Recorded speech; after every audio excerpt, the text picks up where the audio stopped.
સમસ્યા એસટી સમાજ અને ભીમ આર્મી દ્વારા ટીડીઓને આવેદનપત્ર પાઠવ્યું। આજરોજ પસુડા ગામે અંદાજિત 500 જેટલા પરિવારો વસવાટ કરી રહ્યા છે। એસટી સમાજ એટલે કે ભીલ સમાજના આગેવાનો અને ગામના સરપંચ શ્રી સાથે છેલ્લા 1 વર્ષથી ચાલી રહેલી પાણીની ગંભીર સમસ્યાને લઈને ટીડીઓ સાહેબને આવેદનપત્ર આપવામાં આવ્યું હતું।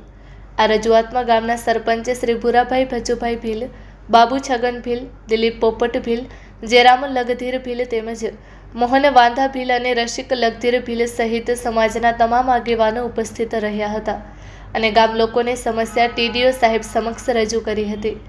આ સાથે ભીમ આર્મી દ્વારા પણ આ મુદ્દાને સમર્થન આપી આવેદનપત્ર પાઠવવામાં આવ્યું હતું, જેમાં ભીમ આર્મી કચ્છ જિલ્લા અધ્યક્ષ હરિભાઈ પરમાર, મહામંત્રી ભીમજીભાઈ બોચિયા, જિલ્લા ઉપાધ્યક્ષ અરવિંદભાઈ વાઘેલા, સંગઠન મંત્રી નવાબભાઈ ખલીફા તેમજ ભીમ આર્મીના તાલુકા અને જિલ્લાના કાર્યકર્તા મિત્રો જોડાયા હતા।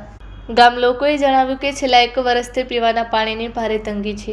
વારંવાર રજૂઆત કરવા છતાં કોઈ નિરાકરણ ન આવતા આજે સામૂહિક રીતે આવેદનપત્ર આપવામાં આવ્યું છે। જો તાત્કાલિક ધોરણે પાણીની સુવિધા ઉપલબ્ધ નહીં કરવામાં આવે તો આગામી દિવસોમાં ઉગ્ર આંદોલનની ચીમકી પણ આપવામાં આવી છે।